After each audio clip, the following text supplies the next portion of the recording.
era, so that makes everything more difficult. Braking over here is quite hard, and getting on the throttle early and keeping the car straight is always the greatest challenge around a track like this. Yeah, and Sonoma is really, it's a particular track, isn't it? I mean, we can see the elevation changes, and that's Jimenez just finishing his lap. You can just see the elevation change there, though, going up through turn 1. We'll join with Maverick Davis just to see this. You can see him rise. It is such a steep hill to open the lap, and really there's lots of elevation change as we make our way through. Wider parts of the racetrack, narrower parts of the racetrack. Brett Larson coming around the end, the top end of the racetrack now, but it does narrow up through these S's, so I mean, it's a challenge for these drivers, especially considering, you know, we've had speedway, you know, short course, but still speedways, all the way up through the season so far. It's going to take a little bit of adjusting, I think, for some of these drivers, isn't it? It does, especially in a track that, you know, it's quite hard there. There isn't any many road tracks that a NASCAR go on around nowadays. Basically, it's starting to have that shift in real life, and we're seeing more drivers coming in like Kobayashi, Shane Vangisbergen, who just won at Portland, right as Brett Larson does a 117. Will put him about 10th place for the 51 driver, but it is that it's hard for you to adapt to these cars, especially with the fixed setup they usually go around on, and try to get the brake bias correct every time they go on around the track. And of course, in these NASCAR Cup cars, we're not really used to seeing too many timing gaps, aren't we, with them on the speedways, producing very, very tight times. But Cody Harris currently on top with a 15.3. Peter Irons just sitting in behind Agnel Phillip in P3. He doesn't really need to do too much anymore, of course, having such a confident position in those playoffs at this point of the season. But, you know, it's never really over till it's over. You've got to keep picking up those points, and the season can fall apart. We've seen it before. Austin Cooper's going to start his lap as he will try and put himself near the front of the field in the 53 machine. But, you know, the times, there are some gaps to be filled at the moment. I mean, I'm looking between Michael Laraya and Brett Larson, about 0.5 of a second. So there are some gaps forming between some of these drivers. Oh, there is, which surprised me a little bit how close the pack is, you know, especially if we talked about 0.3 of a second between Phillip and Gas is quite considerable, but then, you know, it is those small packs, you know, sometimes the best things come out in small bunches, right, in small packs. So they say the best fragrances come in small vials, so let's see if this small gaps between like 2-3 seconds of a driver can translate into race, and adds a little bit of separation, but also strategy-wise, it could add something interesting. Maybe try to go for an undercut and overcut, depending how the race goes with the 55 laps in. Yeah, 55 laps, of course. The lap times being about 1 minute 15, so we're expecting. And you will have to forgive my my maths here if I am found out to be wrong, around a 1 hour 15-minute race. So it's quite a while for these guys to keep focused, to keep plugged into their cars. And Austin Cooper 17.9, we'll see him only into P14, quite a ways off the pace actually, 2.5 seconds. Brett Larson will be going again here as he comes to the final corner. And looking at the timing tower, the Chevys are currently dominating at the top. The top 6 are Chevys at this stage. Brett Larson going very wide. This will not be an improvement for him. But, you know, does that come into play? Possibly, maybe a little bit psychological. But, of course, we have a couple of Toyotas, a couple of Fords in here as well. But Chevys dominating the amount of cars that we have on the grid tonight. But Cody Harris, he's looking ever better for that pole, isn't he? It does. Basically, Cody wants to repeat a little bit what happened at Charlotte. You know, as he won Charlotte, right, and he won in quite of a astounding fashion compared to everybody else, and try to get a little bit of a, you know, resurgence going to the second half of the season. Yeah, and resurgence in the second half of the season, it can always bring with it an added bonus of course, you will then carry that through to the playoffs if you make it. But we'll have a look at the starting grid now for these 55 laps here at Sonoma here this evening. Cody Harris will start on pole in what is, I do believe, his first pole of the season, so he will try and finish that one off with a win. Peter Irons will line up alongside him on the front row with Agnel Phillips, championship leader, on the second row in P3. Brandon Gass in fourth with Maverick Davis and Matt Danson on the third row. And he is 9/10 off. Jason Landry, the final driver, within a second of the pole time in the 56 machine, with the number 10 of Cam Patterson in 8th place. Row 5 is Michael Laraya and Brett Larson, who are still nearly 2 seconds back. Brayden Whitaker and Thomas George, the 48 and the 6, are on the 6th row. Only a few more cars left to roll through. Ross Cato and Austin Coop, 13th and 14th. Eric Papineau and DeAndre Kane, 15th and 16th on the 8th row for them. The 17 and 90 machines hoping for a little bit more. We may have a couple of other cars on the track for the race who weren't quite able to set their time for qualifying, but we will have 55 laps and we will get ourselves underway with the pace car. 71 degrees ambient temperature, 118 track, and it's a warm old day out here in California, isn't it, Lorenzo? It is. It's quite of a warm day.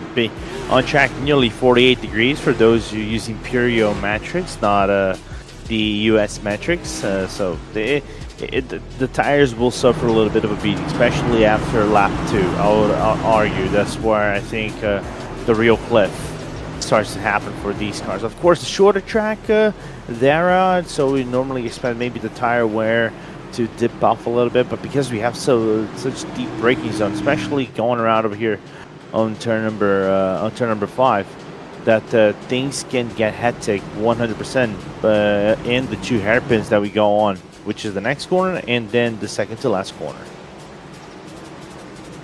Yeah, I mean, it's difficult, isn't it? Because there are lots of fast-flowing corners here at Sonoma, so tire wear definitely could be a factor. You're thinking all the way down.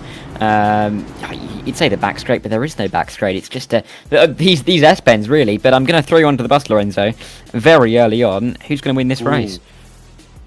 Since there will be no yellow flags, and therefore I cannot invoke my Emperor of Yellow Flags card over here, I'll tell you, back-to-back Cody Harris. Harris carrying out. Yeah, that's an interesting pick. I'm going to go myself for... I'm going to go for Brandon Gass. Why not Brandon Gass? I live in a place called Brandon. I'll back him all the way in this race. Of course, 71 ambient temperature in terms of Fahrenheit. I had to look that up. I'll be honest, I'm a Brit, and that is 21 Celsius. So a nice warm day, but not too hot for these cars to get overheated, but they're going to run in towards the final hairpin now. Ready to get going for 55 laps here at Sonoma Raceway. It's the first road course of the season here. Who can come out on top? Who can master the difference in terms of this track? And we'll find out in 55 laps time. We're ready to go racing just when the green flag drops their rounding, just final little kink to get onto the main straight where the start finish line is, and we are green. It is the green racing here at Sonoma Raceway, up towards turn 1, inside line for our pole sitter Cody Harris, who will defend that line. He should be able to cover the line off in towards his right-hander as they rise up the hill. The 24 car of Peter Irons sitting in behind as they rise over the crest. Peter Irons, though, looking to the outside as they run in towards turn 3. Nothing doing there for him, and it will be the lead, and it will be consolidated for Cody Harris as they run their way back down the hill for the first time. But on the opening lap, there's a spin in the background. It's been important for the front guys to get away, and they have done just that. Yeah, somehow they managed to get away while nearly forming 3 wide at the back, going into the back stretch right there.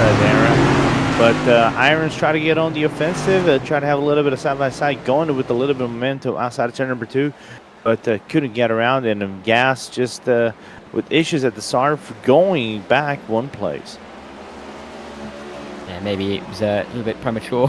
Maybe I've cast a curse over Brandon there, who has dropped back a place. Peter Irons, though, is getting swallowed up through this final couple of corners of the racetrack down towards turn 9 and turn 10. Agnel Phillips and now Matt Danson are having a look at the number 24 car. Into the hairpin, though, for the opening time. A 2-second advantage has been pulled by Cody Harris. Make that nearly 3 on the exit of the hairpin. As Matt Dawson slips up the inside, he's taken P2. I mean, this has been a dramatic opening lap. Cars jostling for position. Jostling, sorry, I should say, as they run up the hill again for the second time in this race. Matt Danson with a great start here. Yeah, absolutely. Then we see what happened to DeAndre Kane. Basically, early mishaps for him in the number 90 car already. Going all the way back, a little bit of damage in the back. So we're going to look on the replay there, or what transpired at the start and how Cody Harris opened 2 seconds in one lap. I mean, Cody Harris, he was under pressure, wasn't he, in these opening couple of corners? We'll see it again on the replay, rising up the hill. Peter Ryan really did have a look. I mean, he slipped back to P4, but for a moment he may have thought that he could have had the lead in this race in that purple and black machine. Running, though, down into turn 2 and turn 3.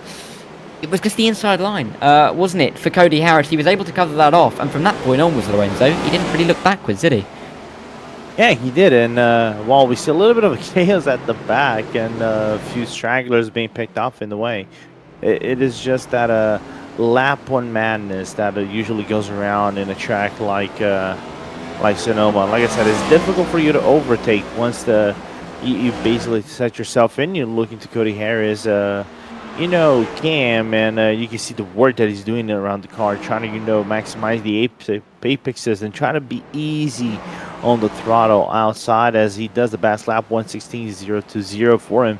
Question is, how does Danson, Agnew, Phillip, Pierre Irons, and Kim Patterson, with a really good start, by the way, for the number 10, go on and try to fight this one back? And I had to say it nearly jinxed it. Yeah. I mean, I feel bad that I may have jinxed Brian and Gas early on. He started up on the second row. He slipped back to 7th for the time being. Gaps are starting to open, of course. You can see that field spread. More than, well, just about 20 seconds cover the top 18 cars only on lap 3 of 55 here at Sonoma. But Cody Harris, he got away at the start. There was that 2.893 second gap that he had at the end of the opening lap. Matt Danson, though, he's kept him on a leash. There is a tow rope connected between the 28 and the 38, and Matt Danson is, if anything, closing a touch. So Cody Harris not entirely having it his own way at this stage of the race, but depending on what these drivers are going to do on their strategy, we may already be in a slight management phase. Yeah, absolutely. No, they have to manage tires pretty much from the entry, from the lap 1 of their stint all the way down to their pit stop. Otherwise, this doesn't work because, like I said before, it's a very hot track. Matt Danson with the fast lap. We already see someone pitting in. That's Thomas George that is actually pitting right now. Early pitter for number 6. A little bit of an issue. Don't know what could have transpired to him. And the Steel Horse Racing driver. So a little bit of a letdown early on. Yeah, he won't be too pleased with that, I am sure of that. I mean, early on in this race, you don't really want to be giving up too much early on. I mean, 55 laps, it's a long race for a road course, of course, 110 miles, give or take. Still a long way to go in this race. It's not a sprint. Like I said, this race, we're looking at about 1 hour 15, but you really don't want to be having these big issues in the first 5 minutes, setting you back all the way through this race at Sonoma, and particularly for those guys fighting over possible playoff positions. These are the opportunities you need to look for, aren't they? To really pick up points, to try and gain on others, and progress your hopes for playoff spot. Yeah, 100%. I agree. And normally these are the races that kind of like make or break the life of a driver. For example, looking at drivers that have wins in this championship. Only Phillip, Burke, Cody Harris with his maiden win in Charlotte, and then moving forward with Nazi Major have wins and basically securing the playoffs. After that, basically the cut of goes, I think, around that Eric Papineau and Nelson Coop, which are separated by 7 points, and then the whole craziness starts. So you have to perform every single round that you go in right now so you can be secure moving into the playoffs. And of course, playoffs, they do create such a fun dynamic, don't they? Because you're not only racing for your overall points tally necessarily. For those guys on the bubble, you're looking at 14th, 15th, 16th, 17th, 18th, that kind of range in the championship. There are going to be some of those guys fighting tooth and nail for every single position, every single point that they can get as we run through the season. And there'll be other drivers. I mean, the likes of Sam Nito, currently down in P13, who won't be as worried with every single point. Comfortable position for Sam up in P2 in the championship, fighting around with a few drivers who aren't as high up as him in the championship. Of course, still doing a very good job themselves, but I mean, so many names, so many drivers in this championship, and with points really being, apart from the top end, 1 per position. you know, every single point is going to count throughout the season, and every single result, especially as we get into the second half of the regular season, is going to be crucial for all of these drivers. But as we're on lap 6 of 55, I think really at this stage you're going to be focused more on positioning your car and trying to work out where your race is going to be over the course of these next 50-odd laps. Yeah, something like it, because tire management, a little bit of fuel management, because which is interesting. I think this track, in comparison to other tracks that we're gonna have in the short tracks, for example, road courses, because looking at the calendar, we still have Glen and we still have the Roval to tackle on. The Roval being the playoffs, if I remember, Glen, is one of the initial rounds of the playoffs. So those are rounds that 100%. Maybe the Roval might be the odd guy out. You're gonna have more flat foot into the accelerator pedal than Sonoma, because Sonoma is a little bit more throttle management, trying to survive the long haul, don't overburn the tires. So I think this is going to be important. While we see the biggest movers up and down in the field, while the biggest downer, I think, from what it looks, is Michael Araya, and the biggest mover right now is Bradley Burke.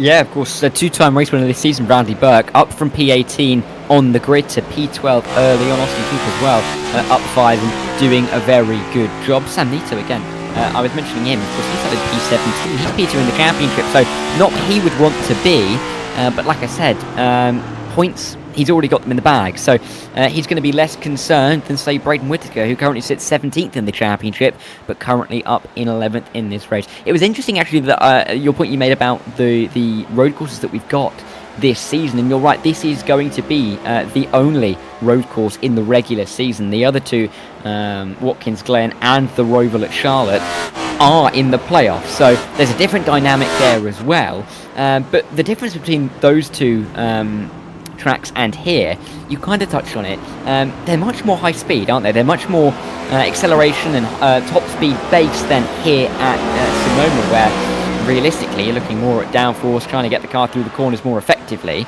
and so really this kind of sticks out like a sore thumb on the calendars, isn't it, this race? Yeah, it is. I wonder how that will change when the renewal Sonoma is actually going to come. That is something that has been around, so we'll be looking to Brendan Gasly, and you can see the difficulty just throwing back over here on the accelerator right there. So you have to be so, so light-footed and go around the gas as we look into the vintage racing team driver, that if you just try to go flat out, think this car is a Formula or a GT car, you're going to basically lose the rear of the car, right? But coming back to Sonoma, I wonder how the new Sonoma would translate if the new asphalt, which we know iRacing is going to go back and rescan the track, because they've done a rescanning. Then the next day, the new pavement came in, and if the new grid, the new asphalt will add more grip, give a little bit more safety on the drivers, and make sure they push a little bit more of the car, or if not, that will be just a different case of, just handling the undulations of the track that I basically had on this current iteration. No, it's a very good point to make, actually, and it'll be interesting just to see in the future if that does make any difference. You could see there when the cars we were following were going through that final hairpin, DeAndre Kane being lapped already on lap 9 of 55. I'm just quick at the YouTube chat. We've got big support for Brandon and Pete in the chat, so they've definitely got some backing. I'm not the only one supporting Brandon, as I sit in Brandon. But on lap 9 of 55, we are starting to see gaps open up. Cody Harris, though, is having that gap to Matt Hansen close. It's now 1.8, bubbling around that 2-second mark, or 1.5. Oh, that's a wide moment, though, as we're looking through. Who is that going wide? I believe that is a lapped car, actually, so no real position loss in that regard. But back to my point about Cody Harris. He got away at the start, and that's helped him out so far. But Matt Danson, he's really starting to turn that screw and apply that pressure. Absolutely, and you can see the gaps have not gone wide enough, right? You can see that Matt Danson is actually putting the work on that car and try to do the best work as he possibly can. Interestingly enough, as well, is to see both Harris and Danson being featured P1 and P2 in a road course, because both of them hail from being uh, road course specialists. Both represent the A51 Pro by by Altus Engineering, or the Altus Esports brand. So it's interesting to see the Australian brand over here featured in the RealSimRacing Cup Series and featured very well early on in this race. Yeah, too surprising in that regard, is it? But again, I've been looking at the timing tower. We started to see those opening gaps at the start of the race. We've got Cody Harris, Matt Danson, Agnell Phillips, and Peter Ryan currently in the 1 minute, in the low 1 minute 16s. You can put Jason Landry into that bracket as well. Looking further down, you can tell that there's drivers out of position. Maverick Davis, last time around, fastest man on the racetrack. A 16 flat was a quarter of a second quicker than the top three. And even when you look back all the way down to the likes of Sam Nito, he's only a few tenths off, back down in P13. So we saw the field spread in the opening couple of laps, as we'd expect, of course, with being slightly hard to follow in these cars, and of course being quite chunky. I think it's fair to say these NASCAR Cup cars. We started to see those gaps widen in the opening couple of laps, but as everybody settled in, I think we're starting to see how this race is actually going to maybe tighten up a little bit. As you can see, fast lap 15.5 by Peter Ryans. He sat in P4, so it's really not a case of the front guys necessarily pulling away.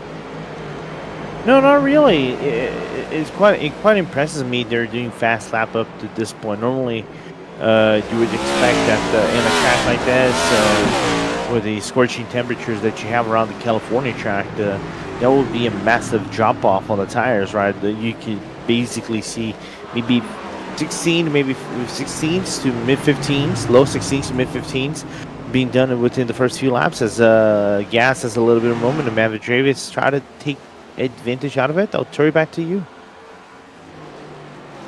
Yeah, he's got through, has Maverick Davis. It looked for a second there as Brian and Gas had gone wide that he just was going to be able to hold it as they went there, made their way in towards the S's, down through 7 and 8. The corner numbers don't really exist down there, so it's difficult to really cut exactly where they are. Of course, names better than numbers, and not really helpful when the numbers don't really work all the way around the track. But no, Maverick Davis through on Brown and Gas, and it was a good move. It's opportunistic, and that's kind of what you need to be, isn't it, Lorenzo? Opportunistic at a track like this, because opportunities aren't necessarily going to present themselves on pure pace. Of course, not really any clear overtaking opportunities, and you've really got to take advantage of mistakes when they happen in front of you.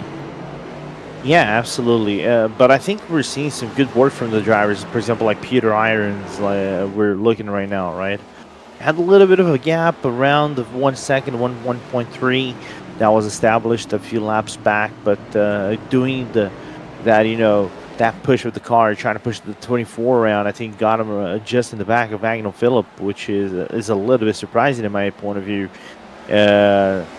Of course, Phillip is not pushing the car way too much. He's qualified already for the playoffs. He's just trying to, absorb as much experience as he can possibly absorb to try to move forward. But what surprises me is like how well they're all managing the tires up to this point. Normally, like I said before, you expect the cliff, but it's been very steady around the 16s, and they captured that basically 16 lows to 16 flats. Now 15s. Yeah, and it's good to. Yeah, it's good to see that the times are really staying low, coming low, isn't it, really? Because it means that the tyres, as you mentioned, aren't necessarily going to be dropping off as much as maybe we were expecting. The fuel leaving the car maybe providing a bit more of an advantage and not really being counteracted by an increase in tyre wear. A little bit wide there from Agnell Phillip, and I thought for a quick moment there that Peter Ryan was going to have a look to the inside as they made their way down in towards this NASCAR part of the racetrack. Of course, not used for all series, many different layouts here at Sonoma, and any which one really can be seen used for racing. But these front four, they are running realistically nose to tail, 2 seconds splitting them all, and if we get to a pit phase, we could really start to see maybe some games coming in. Yeah, absolutely. What I want to see as well maybe is maybe a strategy call whenever the halfway portion of the race comes, maybe from one of those drivers to try to get around, and Agnell Phillip with a massive mistake.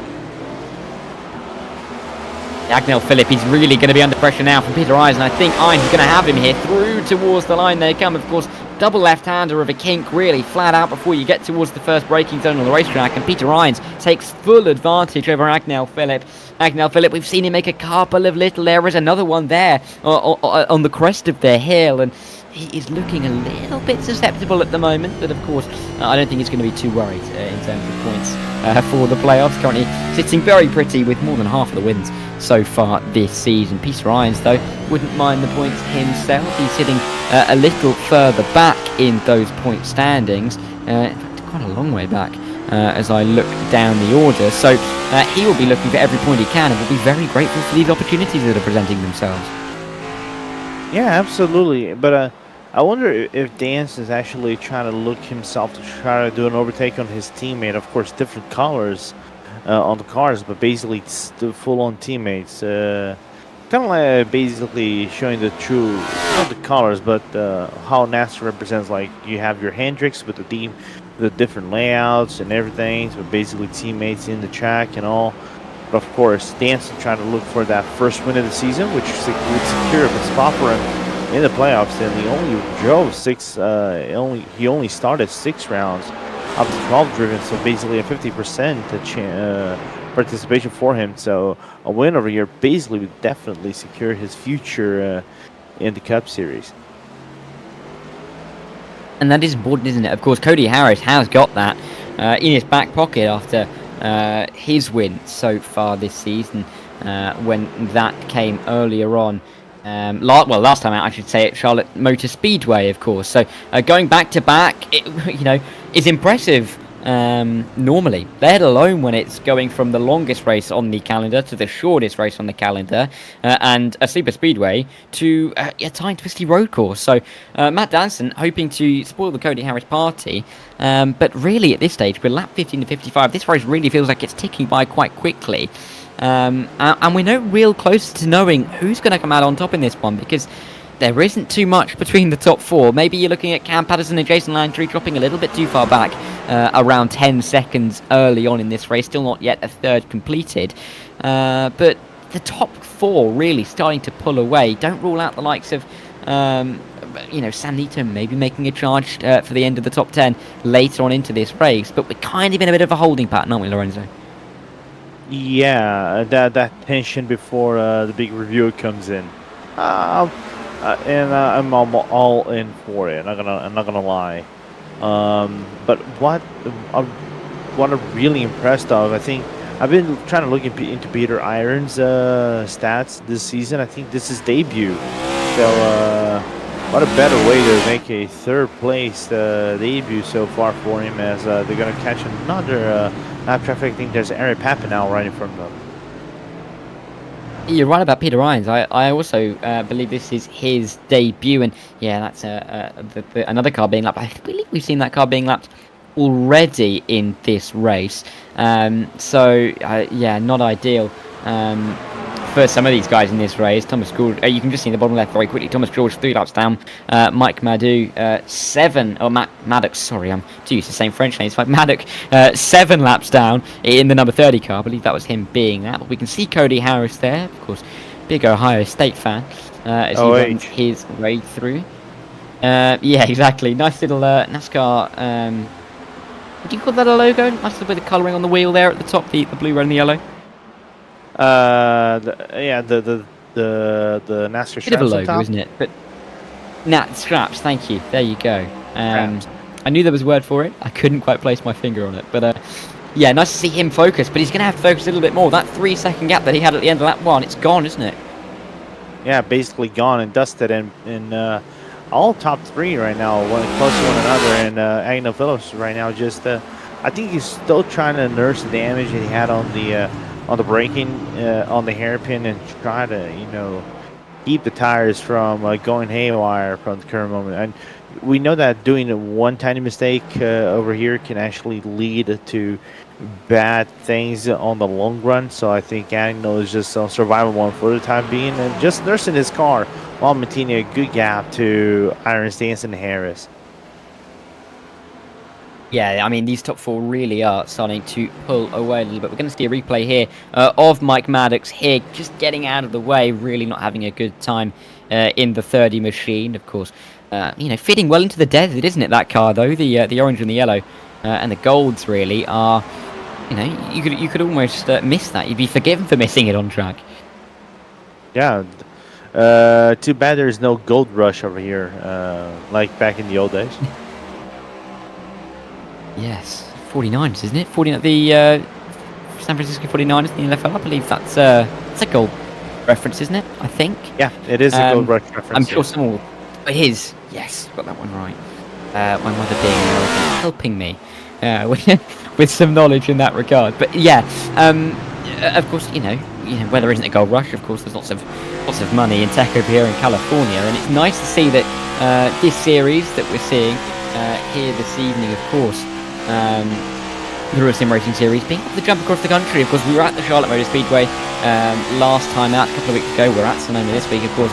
Helps that all of these drivers, they're going to be in the same place anyway, regardless. The virtual world allows us to have this privilege, but it's always nice and it's always fun to see, tracks all around the country being used week after week when, it may be more difficult logistically to do that in real life.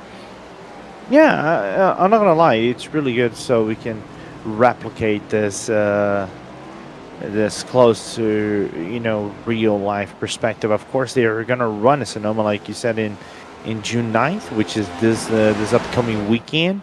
Of course, they ran different tracks this past weekend. Of course, like I said, Xfinity was ran in Portland, and they ran a Gateway.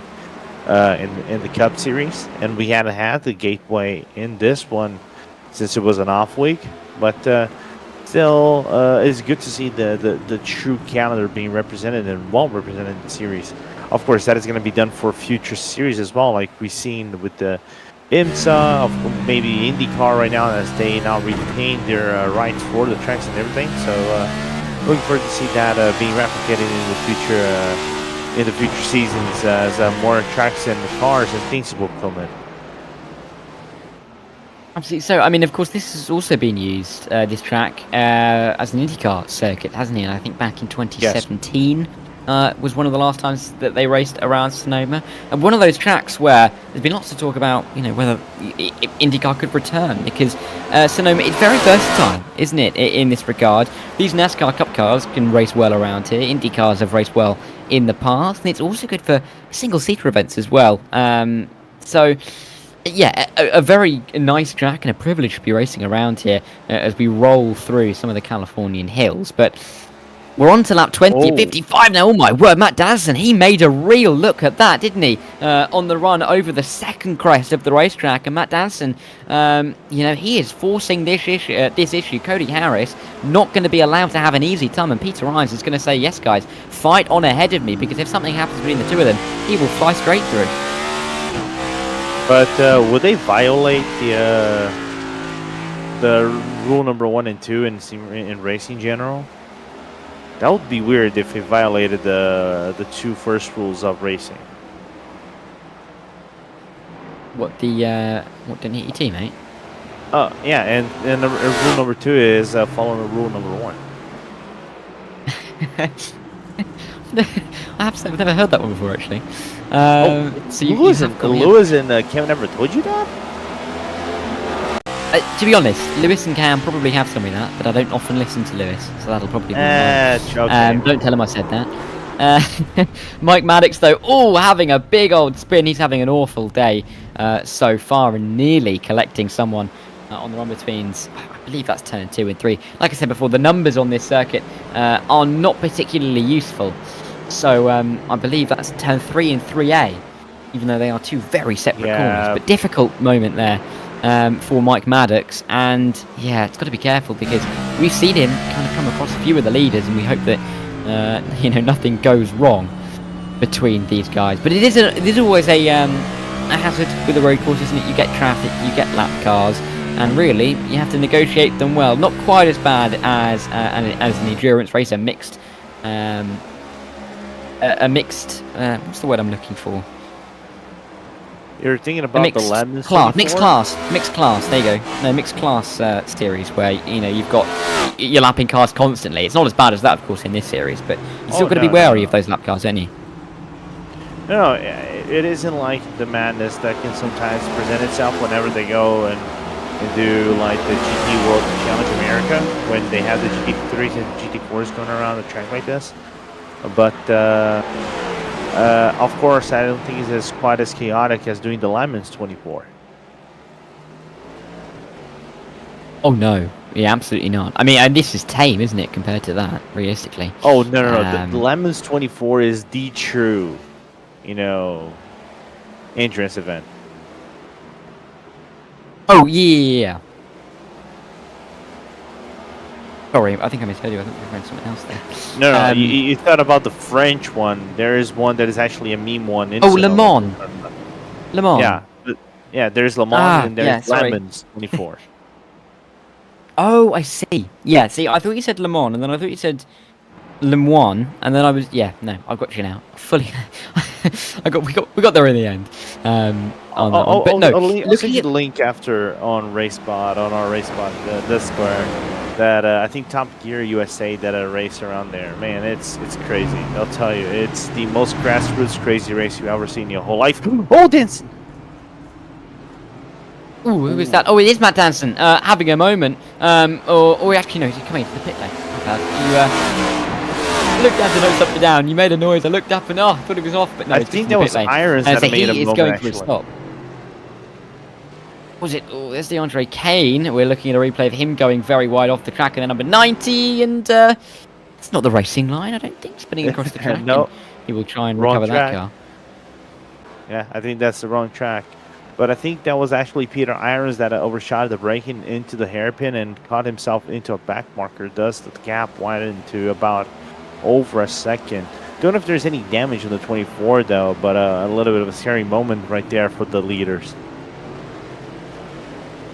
Matt Danson, though, he's come out ahead of Bradley Burke. Not too far ahead, though, so lucky in that regard. But he's got a nice clean air gap to Austin Coop in front of him. So he's got a little bit of time to work with. He's got some space, and really, we'll have to see if this undercut is going to work for the number 38. We've got Cody Harris, Peter Irons, Agnell Phillip, of course. The rest of that top four yet to come into pit road. Will any of them decide to come in this time around? The answer is a firm no, and they'll go around at least one more time. So no one going to cover off Matt Danson this time. Maybe they're looking to go a little bit longer. But an early stop really for Matt Danson. 22 laps in, wasn't it? At the end of lap 22, he made his stop. Is he looking to go 33 to the end? Good question. I don't think you can go 33. I think max you can go might be 30 laps before you pit. But then again, this is one of those tracks, like I said before, you don't go too much on the throttle. You're just basically gonna, throttle maybe 2 to 3 seconds of full throttle lift, then just minor taps on the accelerator. So the fuel saving over here can actually be efficient on a long run. But now you got me. I would say 30 laps might be the actual key because they would be concerned more with the tires than the actual life coming from the fuel itself. I mean, absolutely. So this is going to be an interesting one, regardless. I mean, I'd presume that we're going for a one-stop race here. And that was suggested by Harris, Irons, Phillip. Maybe we're going to look at a pit lap 27, lap 28, that kind of range. So that you can kind of split the race in two. But definitely an interesting strategy afoot for Matt Danson. Maybe he can try and get the undercut, pull away from the rest of the top three. But that time doesn't necessarily lend itself very kindly to that idea. A 15.4 for Peter Irons. He's just going quicker and quicker and quicker. The tyre deg, Lorenzo, doesn't really look like it's taking much effect. Yeah, I'm starting to wonder if Danson's pit stop might have been the wrong call. This undercut attempt might have been the wrong call. We'll have to see. I mean, Bradley Burke is coming in from 10th position on the end of lap 24 of 55 for his race. I mean, we've only got 15 laps, 15 cars still on that lead lap. And Bradley Burke, I wouldn't be too surprised if he finds himself possibly having to fight his way to stay on the lead lap. But he'll emerge from pit lane in the 19 car in that lovely blue and blue combination on the livery, up towards turn 1, still on the lead lap, out in P15, but similarly some clean air, but a move, I think, no, a pit stop. Peter Irons, Agnel Phillip goes through, but it's lap 25 for Peter Irons. He's hoping to go 30 to the end, I think. Yeah, absolutely. Another early pit stop, just did not hit the wall. He's going to go the long way around, which is interesting. Sonoma is one of these racetracks that you have a real long pit lane. Basically, it's I would argue it's the largest. It is the longest pit lane in the Cup series in general. So it's basically to be efficient in the pit stops and only left side tires. Quite surprised by that call a little bit, to be very honest.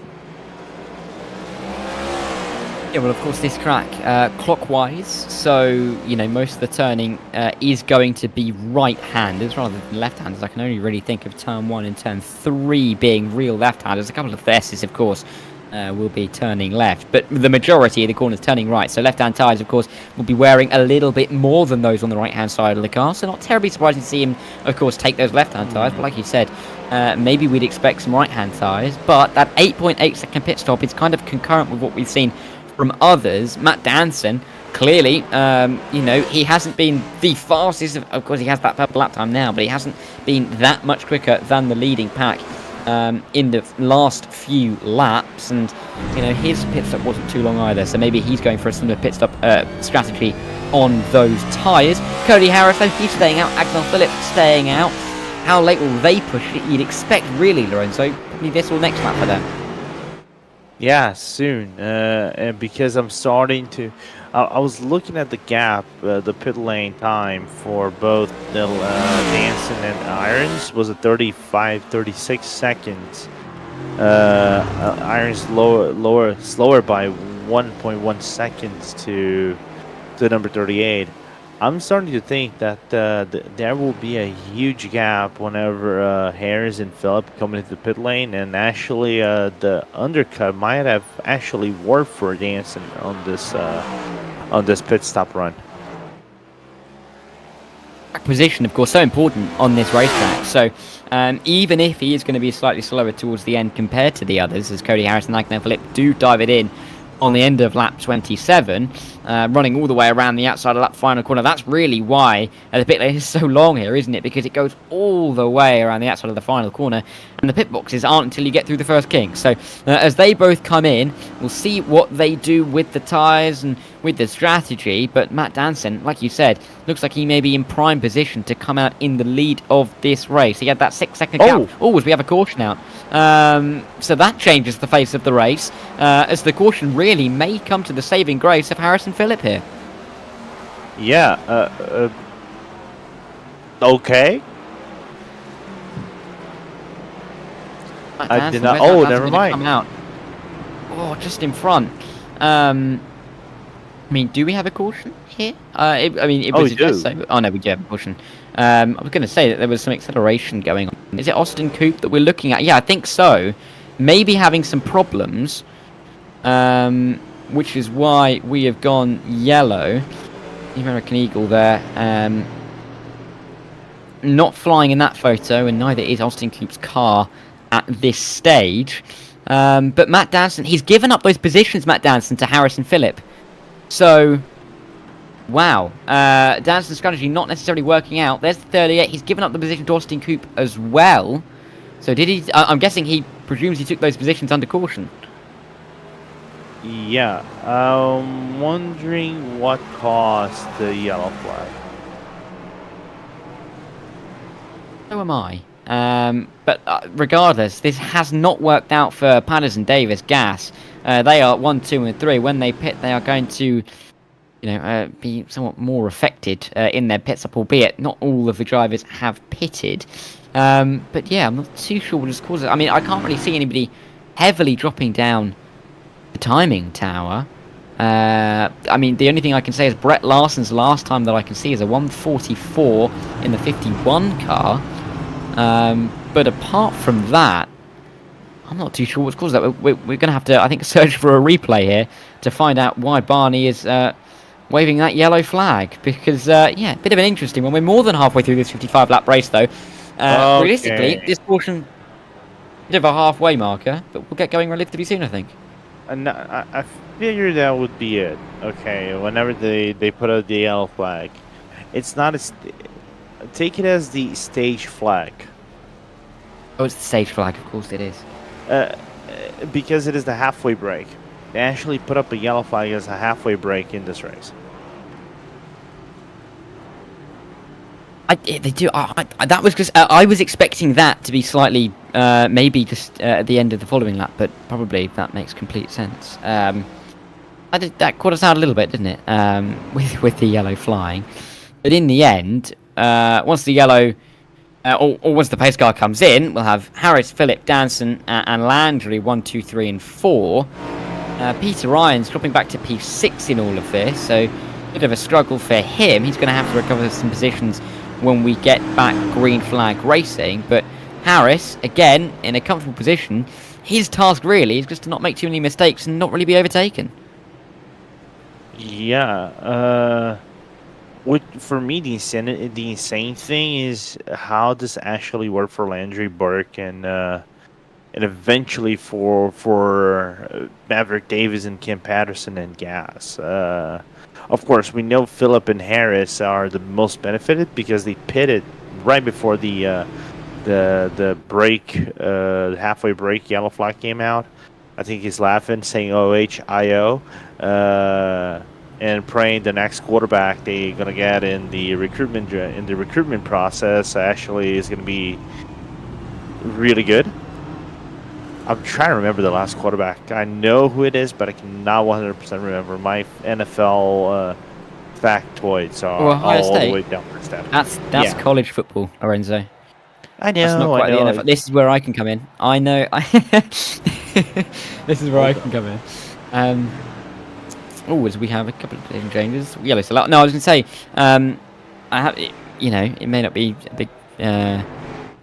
Supported by Cody Harris, but with my mother's side being American, one of my aunties is a big Michigan fan, and of course they were the NCAA champions this season, which she was very pleased about.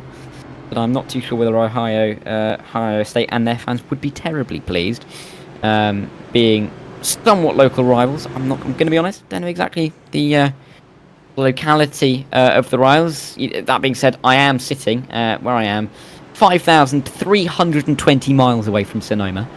Yes, I did double check that. So my geographical knowledge may be slightly off, but you know, American sports, you can have many allegiances, can't you? You know, with NASCAR, with American football, with baseball, with ice hockey, with basketball. There's all of these different series that you can tap into. They don't really get in Europe necessarily. So nice to see some Ohio State representation from Cody Harris there.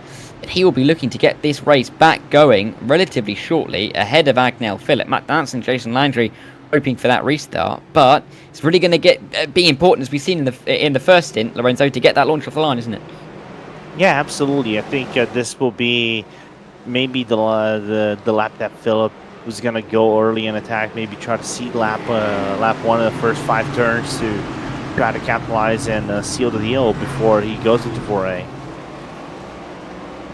But let's see, Cody Harris, it looks like he's gone very, very early. Yeah, caught Agnell Phillip napping there, and Matt Danson immediately up into P2, and he has made sure that even though the strategy may not have worked out necessarily well for him in terms of what he tried, he's back up exactly where he was, P2, and can still be trying to go after Cody Harris up front. Not too many moves in the back. Sam Nito, of course, P2 in the number 2 in the standings.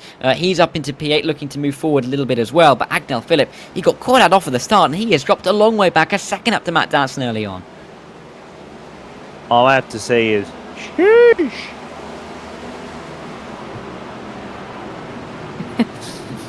Short and sweet comment there, isn't it? But no, Cody Harris, great start for him. Matt Danson, he's got some work to do, hasn't he? Agnell Phillip, I mean, if he was looking for some more points in the championship, he may be a little bit more annoyed with that. But he really did get caught napping, didn't he? He was fast asleep. He was nearly in a coma. Yeah, I think Harris and Dancer were dissed out to perfection. Just said go early on as Hansen. And I think Danson's going to make the move finally. Well, he's looked for it down the inside. Quite ambitious, it's fair to say, but he pushed Cody Harris wide, really. A case of can you scare your opponent off the road? And Matt Dyson has done exactly that. What he couldn't do in that opening stint, he has done at the end of the opening lap of the second stint, and full credit to him for doing so. He has set the fastest lap as well, a 14.9, the first time we are tapping into the 1 minute 14s in this race. And of course, he should be a little bit lighter on fuel, shouldn't he? You think? So maybe that helping him out slightly in that regard. But Cody Harris, he's led so many laps in this race. He'd be gutted to lose it out at the start of this second half, but he's got some work to do now. Yeah, he's got work to do, but I wonder if Cody's actually going to be trying to push the car all the way down to the top. He sits inside the top inside the top 16, so he's safe moving forward. With this, whereas Dance is at 23 in the standings, and points and wins related, so he needs the win to be basically safe within that top 16 and going into playoffs. Even though its car skills a little bit, that inside door to door. Yeah, and as they bang their way through, Matt Danson, he's defended that inside line again. So crucial, really, to get that inside run all the way through the 180 degrees of rotation at that final hairpin. For a moment, I thought that Cody Harris could lose that to Agnel Phillip, albeit he doesn't look too annoyed, does he? He's got a big smile on his face, but it turns to concentration as he works his way up through turn 1 and turn 2. Agnel Phillip, that might be why, in behind a 14.8 fastest lap, as the times are coming down, down, down, and down. The 94, the championship leader, going well at this stage. Yeah, I think he knew playtime was over when he saw Agnel Phillip's car right behind him. Yeah, I mean, he just seems pretty calm and chill, doesn't he, Agnel Phillip? Sorry, Cody Harris. Like we've said, of course, having that win under his belt means that he has secured that place in the playoffs. So really, you just have to, show your face for these races, get some wins, get some points, added bonus, of course, as you head in towards the playoff season. But that immediate worry about getting the points on the board, getting yourself into the playoffs, isn't necessarily what he's going to be worried about. And there's still time for him to make this move back, and he's not dropped away from Matt Danson. Yeah, not at all. Somehow, some way, he didn't completely chopped out his tires. One thing that actually makes me wonder with the tires gripping that hard as they go around again, nearly 15 flat for Danson, and Harris and Phillip basically a little bit slower, but within the same touch, is the weather condition. Has the track dip off a little bit in terms of temperature? That's an interesting point to make, really. I mean, that would a dip in the track temperature would also lend itself to even less tyre wear than we were seeing before, wouldn't it? So that's definitely something to think about. In the battle for P10 at the moment, we saw a change in position, and we might see yet another one down the inside. Oh my word, bouncing over the big old sausage curb on the inside there, hitting the wall in behind. It's all kicking off back here. That's Cam Patterson having some issues in the 10 car.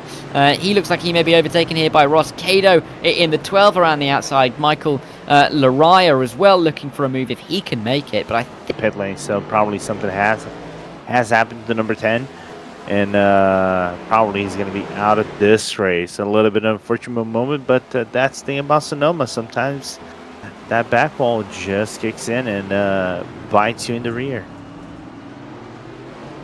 Yeah, I mean, so disappointed for Cam Patterson early on in this second stage of the race to pick up that damage. Like as you said, Lorenzo, probable suspension damage on that car after that big old clump of the wall. I mean, he really did give it quite a hit, and he will drop all the way back in that 10 car outside of the top 16. But with 20 to go in this race, I mean, we've got these top three, Danson, Harris, Phillip. I know we've talked about them a lot, but they are really quite close and similar in terms of their pace to each other. And it's great to see that we still have this race on our hands. In other races you might see one or two drivers run up the road and not really have a competition for the win, but it's great to see with 20 laps to go here, we've got three who really, all of them have a good shot at the win. Yeah, we still have a lot of people trying to go for the win over here, which is really good. Even you can even add Bradley Burke, even though he's struggling a little bit, 3 seconds back from the leader, and he's kind of carrying Landry, Irons, and Maverick Davis of sorts. Even though David's kind of far away, so there's still potentially 6 cars battling for the win if they keep. If let's just say final 10 laps they decide to get side by side and defensive and aggressive. We try to go for the top spot. So I wouldn't count these 3 guys on the top 6 out. The three out on the top 6. I mean, Even Peter Irons, the 24 car, I mean, he was running really well. I mean, he had the fastest lap at one point. He's only 5 seconds back. You could still put a good word in for him to maybe take home the win in this race, but it would take a monumental Herculean effort. Probably a little bit of carnage up in front of him for that to happen. And for the time being, the front 3 happy to run around nose to tail, not really going to attack each other at this stage, but they're going to be there if somebody makes a mistake. But lots of storylines in this race, it's fair to say. I mean, we've had Maverick Davis, he's had a good race rising up the field. Brandon Gass maybe not having the best. Down in P8, of course, starting on the 2nd row. And Sam Nito as well, jumping up the field. So lots of storylines throughout the field in this 21 strong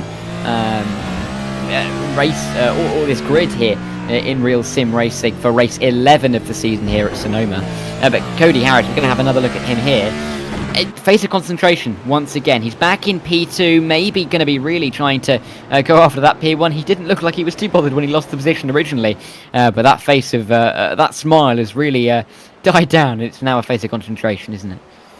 Yeah, 100%. I think he's trying to keep the car in the track itself and do not let Agnell Phillip any chance of look for an overtake. I think if Agnell actually finds an overtaking spot right there, I think that's where danger could actually loom large for number 28, and could open the door maybe for Dancer to be in a winning losing position against Agnell Phillip on a head-to-head basis. So still a little bit less than 20 laps to go here in this race, but still a lot of things undecided. And another one of the stories is, like we said before, Pete Irons' debut in the RealRacing Cup Series so far in 6th place with a really good outing, just 4 spots back from his initial position where he started in 2nd.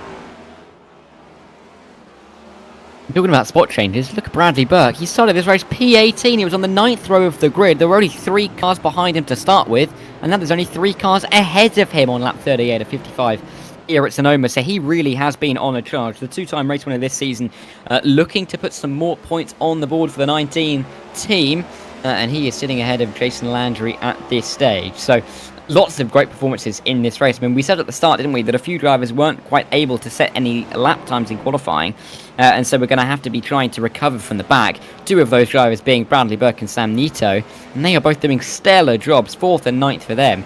And this race far from over, more spots possibly to be gained for them. Yeah, I think there's still a lot over here to gain and lose in this race. Question is how the tire will last as they go around the stint inside for Coop, though. Is in the inside for Austin Coop. He will make that position on Brett Larson. I think these two have been jockeying a little while, as Lariah and Braden Whittaker as well, fighting in behind of a P12 and P13. They'll run towards turn 1. Maybe a slight tap of the ball there for Lariah as they rise up towards turn 1, but Braden Whittaker not able to capitalise. Ross Cato as well, maybe hoping for a little bit more incident in front of him to try and pick his way through up into the top 12. But regardless, it doesn't look like Braden Whittaker is too comfortable in that car at the moment, because Ross Cato all over the rear of him. Yeah, I think Ross also had a little bit of a dab on the wall in the start-finish line, but somehow held his line and now trying to cook a little bit in the number 48 before he actually attempts an overtake, maybe around 4A to 5, turn 5. Yeah, when they cross the line, 16 to go. Like you said, overtaking opportunities are not prevalent here, are they? They are not clear-cut. There is no you know, I mean, of course we can see the drag strip there, but there's nothing like that in terms of a straight where at the end a heavy braking zone you can try and take advantage. I'm thinking of tracks in NASCAR more like, you know, your Cotas at turn 1 at Cota, at turn 12 at Cota, long straight heavy braking zones. Boy, do we see some incidents there when NASCAR goes racing around the circuit of the Americas. But Sonoma, it's a different challenge, of course, because this feels more like a European circuit. In terms of more like a Dutch Zandvoort or a Hungarian Hungaroring, where you've really got to craft the overtake and make it work for you. You don't just have to, or you can't just wait for the slipstream and the draft to come into effect to help you make that move. I'm not gonna lie, you actually stole my words.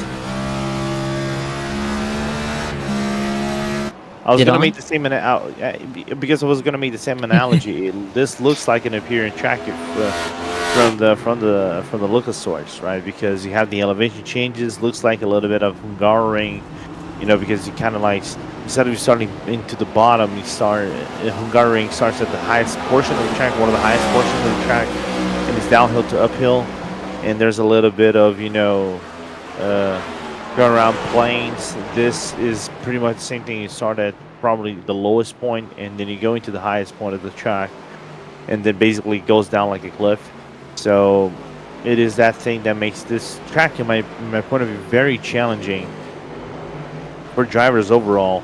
Not just in the short layout, but if they went for the long layout like we've seen before in NASCAR, it would still be highly entertaining, but it's still a big challenge, especially for the braking stress of the car, because you would have basically 2 to 3 deep braking zones in this track. Yeah, I mean, yeah, this track, it's such a peculiar one, isn't it? I mean, Laguna Seca isn't a million miles away. In a way, somewhat similar to this track, but you still have more overtaking opportunities down here, thinking at the Andretti hairpin, particularly there over in Monterey. But over here in Sonoma, it's just more of a testy affair. It's more difficult to make those moves. It's more difficult to really form and construct an overtake, and it really does show fantastic racecraft when a driver is able to either put their fellow driver off, their competitors, into a position on the racetrack they don't want to be, and then make the moves, because it is an art form really to overtake here at Sonoma. We're seeing it being painted here in the final corners. Lariah and Larson going side by side as they cross the line. Lariah, the 44 car, having to defend hard from the 51, as Larson looks like he has maybe a little bit of pace in that car, but these two, they've been at it for a little while now, haven't they? But Larson dropping back a touch. He was in P10, but he's lost positions to Coop and Lariah in the last 6-7 laps or so. Yeah, but I think he's got his pace right back up against Lariah. There was a moment we could actually lost the position to Whitaker and maybe Cato. Cato's still struggling to try to make that overtake work, but not the case as of now.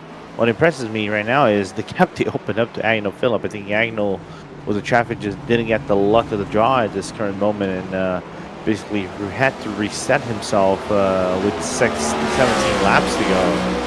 Not even 17, but even less than that. Oh, I said 43. They lap 43, 55. So basically 12, 13 laps to go that I think he's trying to nurse his heart for maybe a final push.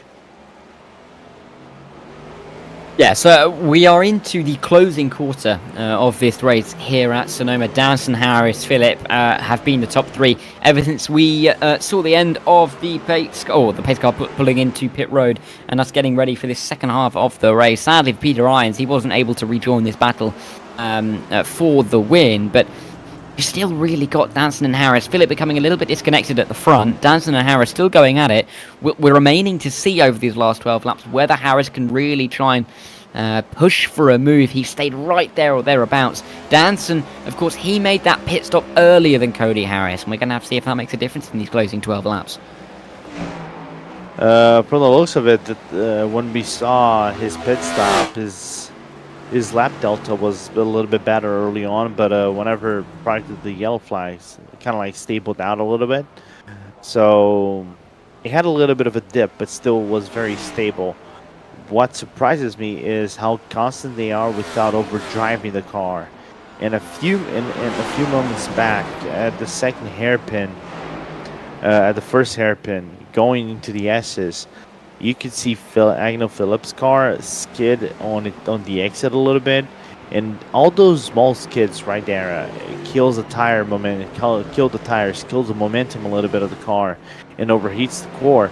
As I think issues for the Jason Landry right now, no front bumper. Yeah, I mean, that is not the nicest looking car, and yeah, definitely going to have to come into the lane. I mean, that is, the incident's clearly happened before the final corner in the 56.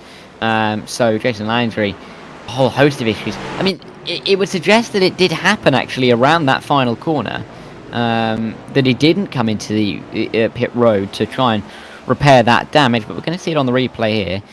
Keep an eye on that blue car, but the car in front is also a mix of blues. Through the S's, the 56 will dive. Where does this damage emerge from Jason Landry? Is it a bit of a loss for rear end through this right-hander? Let's see. Not really going wide at all in towards the final corner. And what's going to happen here? Oh no! Ooh, a clipping of the inside tyre barrier. Oh, he did. I mean, it's gutting, isn't it, really? I mean, it's such a minor error, and it's cost him so much in this race. Yeah, I feel bad for him, man. And take it as someone that actually has done the same mistake in a GT4 race. I've done the same mistake in a official event once. It's gutting. I mean, it's such a simple error. It didn't even look like he clipped it necessarily, so it must have been a very slight contact with that barrier. But for Jason Landry, I mean, the damage is done, isn't it? He's in the pit lane, he's slipping down the order, and all those good points that he had at the time are disappearing from view. Yeah, gone. Gone like the wind. Too much wind up here, is there, today for this race at Sonoma. 10 to go, though. Matt Danson and Cody Harris, they are starting to really show that they are the two to fight it out for the win in this race. But Matt Danson, he hasn't won a race so far this season. Cody Harris has, and I'm sure Danson would love that playoff spot.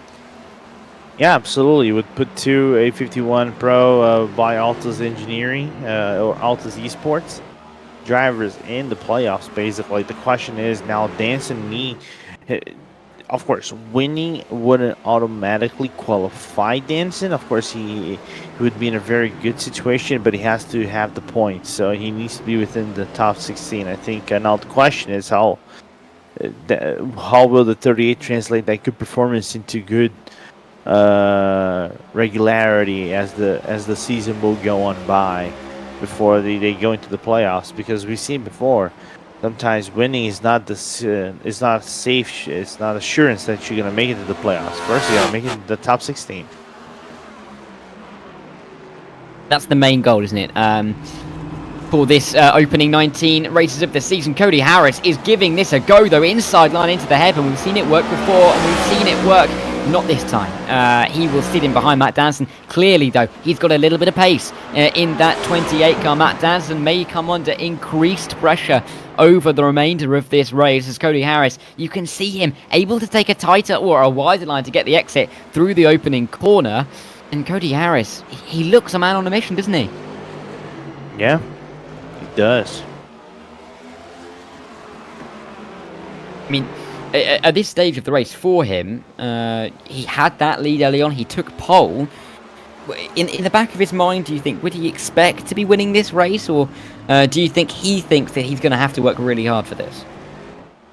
I think he's going to have to work really hard for this, and because Danson was basically on his back bumper basically the entire race, and try to find himself way around the tracks, right?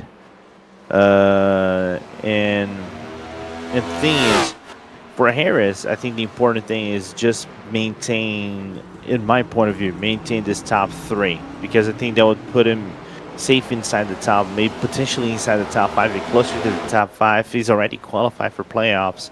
He's just trying to keep the regularity and have the points to back up just in case of, you know, multiple winners moving forward in the season, and the thing could coming down to points and wins.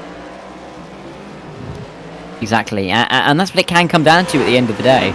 Cody Harris, if it came down to wins, you know, he lost out by the barest of margins, would be absolutely ruining possibly this race, possibly others. But, you know, this is an example of where some drivers will look back to and maybe point to as where the championship may have got away, where I didn't quite pick up enough points to see me with that title come the end of the season. But regardless, we've only got 7 laps to go at the end, and time is running out for Cody Harris to make this move. Peter Ryans, though, he's having to defend from Maverick Davies. Not had to do much defending so far today, but he's having to defend the P5 at this stage with an 11-second gap up to Bradley Burke. Yeah, really good battle right there as the man, as the number 15 tries to push the car the best his capabilities for the 5150 racing team.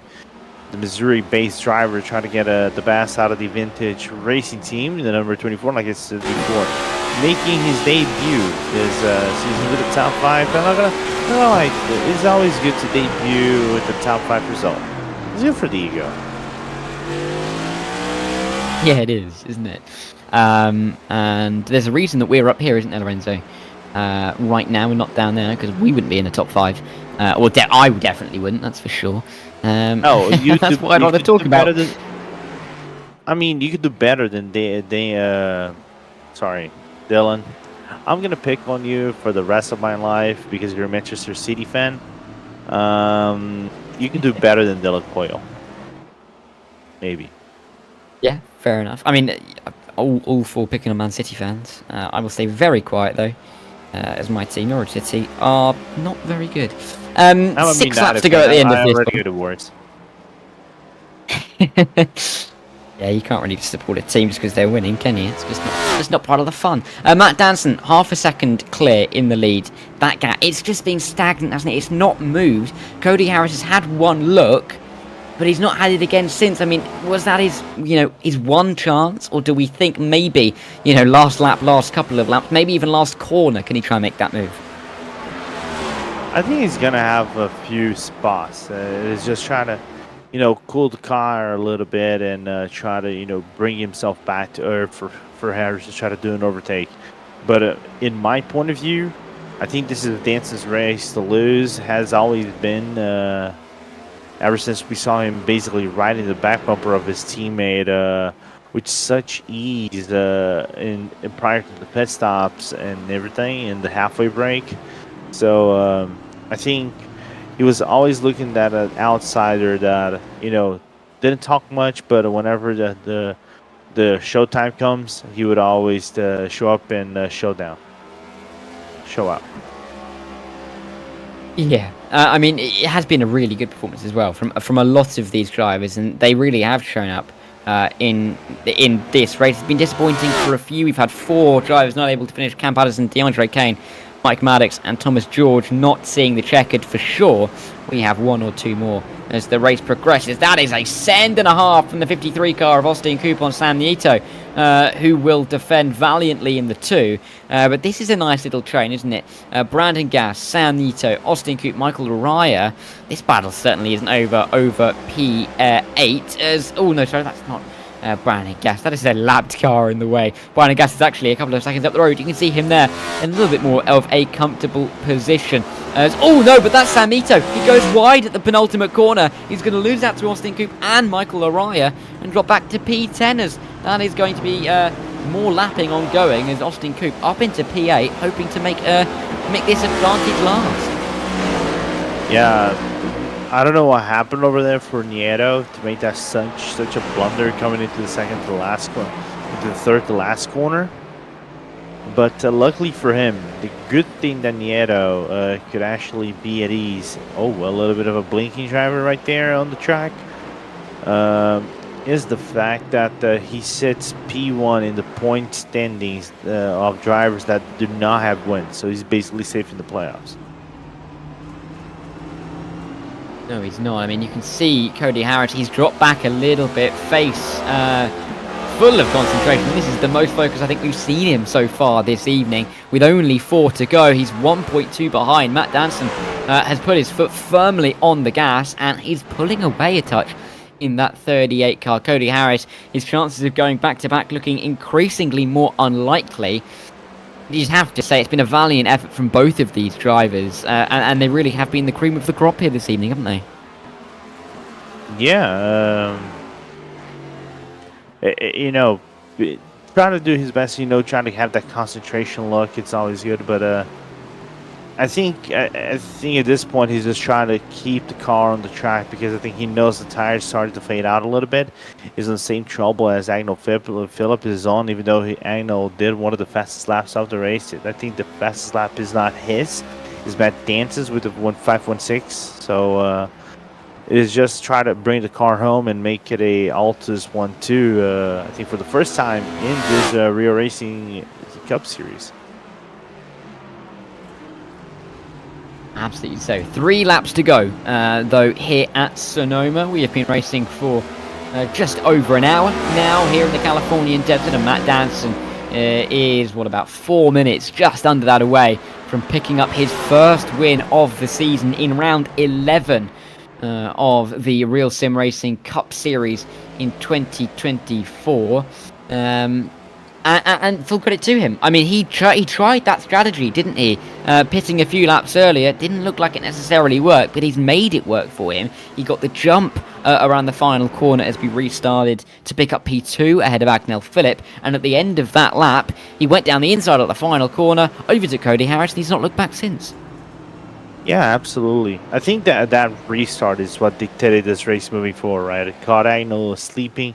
Agno, I think, had to off from whatever hole he was actually dug himself into, and try to get back into the race. But you know, there's a certain point that you can push the car to the limit, and the car is not gonna give you back. So I think that was the problem for Phillip on that restart. I think both Danson and Harris timed this to perfection, and Danson, just because of the needs and maybe a little bit of teamwork, was able to overtake his teammate, and is going to get the win over here with 2 to go. Yeah, I mean, it's been a controlled drive, hasn't it, from Matt Danson in the 30. Other shout-outs to give, of course, got to give one to Bradley Burke. Started P18 in this race in the number 19 car. As I said before, 3 cars started behind him. At this rate, 3 cars will finish in front of him, gaining 14 places on the way, being a remarkable drive for him. The 2-time race winner this season. Also, of course, shout-outs to Peter Irons in his first race this season. Oh, it's Cody Harris goes very wide. But he looks like he is going to pick up a P5 finish as well. Sam Nito recovers to P10 despite his off, which may have cost him a P8, maybe even a P7 in this one. But we're approaching the white flag here, Lorenzo. Cody Harris and Matt Danson still dancing away at the front. And, you know, the points are going to be going to them, and their, you know, playoff chances, well, I say their playoff chances, the top 3 should all be secured in the playoffs with Matt Danson win. Their chances then in the playoffs are going to be even better after this race. Yeah, 100%. I think only a tragedy would basically take away the presence in the playoffs, especially for Harris. I think Danson's case is just, you know, trying to be a little bit more safer, you know, try to, you know, regularity, try to make it within the top 10. So that's going to be good. As Kato trying to look for an opening on Larson, but the attacker looks to be Whitaker on this sort. He absolutely is. I mean, we've passed the white flag now, and Matt Danson, he's looking like he's going to win. I mean, your prediction, Lorenzo. Cody Harris, it's, I'll be honest, better than mine in the end. But still, we've not got it right. But fairly, Matt Danson has driven a spectacular race, hasn't he? He pitted early to try and get a bit of an undercut when the caution came at the midway point. He ended that in P3, made the move for P2 early on, then made the move for P1. He's had one look, has Cody Harris, to try and retake that lead off of Matt Danson in the 38 car. But Matt Danson said, absolutely not. You're not going to take this one away from me. And with only one more corner to go, it looks almost certain that for the first time this season, we're going to see the number 38 in the victory circle. through the hairpin he comes. Make sure you don't hit those tyre barriers, as we've seen. And as Barney waves that checkered flag through the final kink, comes Matt Danson to win here in Sonoma. It's race 11, and it is checkered now as Danson wins, Harris second, and Agnel Phillip will cross the line to finish in P3 and on the podium. The fastest lap in the end was set by Cody Harris. I believe on that final lap, so he pushed as hard as he could, gave everything he could to try and take that win off Matt Danson, but in the end, the 38 too strong, and Lorenzo, we just can't say it's undeserved, can we? No, it's more than deserved for the number 38. Came in kind of like quietly, just sitting, waiting for his time, and whenever we had the halfway break and we had that restart, I think was basically set in stone for it. Danson versus Harris, and Danson attempting an overtake and grabbing that win, ensuring his spot to be safer within the top 16 for the playoffs. Now a question, just maintain that point gap in a safe fashion for him to be securely within the top 16. And just like that, in the Full Throttle RealSimRacing Cup Series, the road courses are over for the regular season. That was one and done here at Sonoma. Of course, as we mentioned earlier, we've got Watkins Glen, we've got the Charlotte Roval upcoming in the playoffs. For the first 19 races in that regular season, we are done and dusted in terms of these road events. And, you know, what a race it was, realistically. I mean, we had that race at the front. The lap times kept coming down, down, down, and down. But here are your classifier results. Chevy on top, very clearly, with Matt Danson, Cody Harris, and the rest of the top 7 in that car. But it is the Odds Esports A51 Pro driver who takes the win with Matt Danson. Same can be said for Cody Harris and Agnel Phillip, who finish on the podium in the 28 and the 94, as all three of them will surely now make passage into the playoffs. Bradley Burke, also there after his 2 wins so far this season, finished in P4 after a relatively quiet second stint. Peter Irons, his first race of the season, he was up there at the start. Unfortunately for him, lost a little bit of time making a second stop under that caution, and he finishes in P5. Maverick Davies and Brandon Gass in 6th and 7th, with Austin Coop, Michael Araya, and Sam Nito, the P2 man of the championship, rounding out the top 10 in this one. Brett Larson is 11th, a minute off of the lead, with Braden Whitaker and Ross Cato 12th and 13th. They were the last drivers on the lead lap, with Steve Sowa, Eric Papino, and Manatsi Major 1, 2, and 3 laps down, respectively, in 14th, 15th, and 16th. Jason Landry did not finish that race after the contact with the inside tyre stack at the final corner, and he was joined by Cam Patterson, DeAndre Kane, Mike Maddox, and the one final driver, the 21st driver on the grid, Thomas George, who did not quite see the checkered flag. But all in all, I think it's fair to say, Lorenzo, an incredibly exciting race, and it really lends itself as we see some donuts ongoing there from our race winner Matt Danson, and you cannot say that they're undeserved. Sets us up quite nicely as we run in towards the next few weeks of the championship. Of course, next week we will be going to the Iowa Speedway. Very different challenge again. Of course, we had Charlotte, back to a road course, and then back to a speedway again next week. Yeah, we basically are going for the short. You could argue that Iowa is a little bit of a short oval, so it's going to be a little bit interesting. I know tire wear is going to be huge, especially on the long run. You can save a lot of fuel over there, but we know those right sides are going to be burning by halfway portion of this of their stints. And overtaking is going to be quite difficult. Lots of drivers will be caught off guard, especially on the merging coming into outside of turn number 2. So should be an enticing race where strategies could be the key to win the race.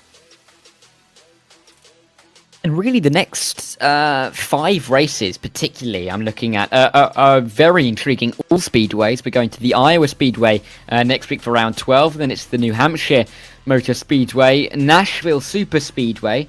We have a week's break at the start of July before we go to Pocono and the IMS Oval. I mean, they are going to be some intriguing races upcoming, and really something to look forward to. I mean, there's going to be a few drivers after this race, certainly, Lorenzo, that are going to be looking to be around that bubble in terms of the playoffs, and they're going to be wondering whether they can just about sneak in or not. Yeah, absolutely. I think the bubble watch, I think we're going to be starting to look with more in-depth eyes, I think should be whenever they go into Indianapolis on July 15th, which will be the old Indianapolis, the old oval, the 50% version of the Breakout 400. So it's going to be a little bit complicated for you to go around on and see those who actually need points. They're going to have to be more aggressive so they can get into Darlington with the position to be within that top 16. Yeah, and very much looking forward to these next rounds. It'll be Iowa next week in 7 days' time. We certainly hope you join us for that one. But after a fantastic win for Matt Danson here this evening, he has booked his passage to the playoffs in about 3 months' time. He's got a little while to wait. I'm sure he'll be back in the not-too-distant future to try and maybe make it back-to-back wins. But thank you to everybody who has watched along this evening. Thanks as well to Lorenzo Bonda, who has joined myself, Dareth Thacker, and of course our wonderful producer, Ramiro, up in the booth to make everything look pretty. We'll be back in 7 days' time for the next round of this thrilling championship in the RealSimRacing Cup Series for 2024. We thank you all for watching. We congratulate our winner here this evening, and we'll see you next time when we return in Iowa.